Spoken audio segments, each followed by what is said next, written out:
یہ سورہ سعد ہے جو چل رہی ہے، یہ مکہ شریف میں نازل ہوئی تھی، اور اس کا مزاج گفتگو یہ بتاتا ہے کہ یہ مکی دور کے درمیانی ایام کی صورت ہے۔ کیوں کہ جس زمانے میں سرکار کو برملا طور پر ان سے بات کرنے کا حق حاصل ہے، یہ وہ زمانہ نہیں ہو سکتا جو مکی زندگی کے آغاز کا دور ہو سکتا ہے، کیونکہ اس زمانے میں اس قدر تکلفانہ گفتگو اور اس قدر برملا طور پر برسر میدان کھڑے ہو کر بات کرنا خلاف مسلک تھا۔ جس وقت اپنی پوری طاقت کو استعمال کر چکے اور اپنی ناکامی کا چہرہ حالات کے آئینے میں اس کی دھندلی سی تصویر دیکھ چکے، اس کے بعد ان سے کھل کر بات کرنے کا زیادہ اچھا چانس تھا۔ اور یہ باتیں ان کے ساتھ خاص طور پر اس لیے ذکر میں آئیں کہ وہ اپنے آپ کو حضرت ابراہیم علیہ السلام کی اولاد جانتے تھے۔ باقی انبیاء و مرسلین علیہم التسلیمات علیہم الصلاۃ والتسلیمات کا ذکر کرتے تھے، اور وقتاً فوقتاً ان سے ہونے والی مزاحمتوں کا بھی وہ ذکر کرتے تھے، جس میں یہ واضح کرتے تھے کہ اس طرح کے ضدی لوگ تھے جو انبیاء علیہم الصلاۃ والسلام کے مقابلے میں ڈٹ جاتے تھے۔ انبیاء علیہم السلام کی جو اطلاعات تھی علی وجہ البصیرت تھی، من جانب باری تعالیٰ وہ پیغام پہنچاتے تھے، لیکن ان کے مقابلے میں کھڑے ہونے والے کفار، ان کے پاس بصیرت کا کوئی پہلو نہیں تھا، میں ضد، اناد اور ذوق کبریائی یہ ان کو جھکنا نہیں دیتا تھا۔ تو یہ جن جن نبیوں کے ذکر وقتاً وہ محفلوں میں کرتے رہے، ان کا ذکر کر کے تو پروردگار عالم نے یہ باور کرانا چاہا کہ اب یہ دونوں آئینے تمہارے سامنے ہیں، دیکھو محمد صلی اللہ علیہ وسلم کی بولی کس سے ملتی ہے اور تمہاری بولی کس سے ملتی ہے، دونوں کا انجام کیا ہوا۔ کون دائی تھا کہ خدا کے سوا کسی کی پوجا نہ کی جائے؟ اس کے دائی ابراہیم علیہ السلام تھے۔ کون اس کا منکر تھا جو کہتا تھا مجھے بھی پوجو، ان بتوں کو بھی پوجو؟ تو اب ایک سے زیادہ خداؤں کے مدعی وہ تو ابراہیم علیہ السلام کے مخالف دھڑے کے لوگ تھے۔ اگر تم اولاد ابراہیم میں سے ہو تو سیدھے اپنے آباء و اجداد کے راستے پر آؤ، اس راستے پر چلو،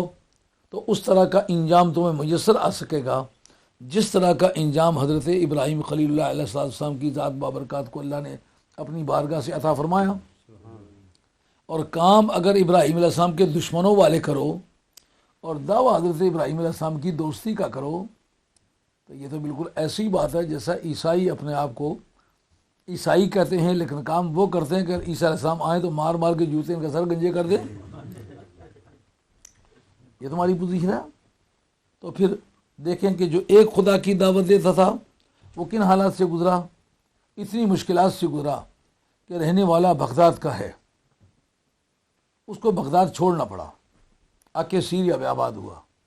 یہ ایک اشارہ لطیف تھا اس امر کی طرف کہ میرے ساتھ جو مزاحمت ہو رہی ہے، کبھی میں اپنے پیغام کو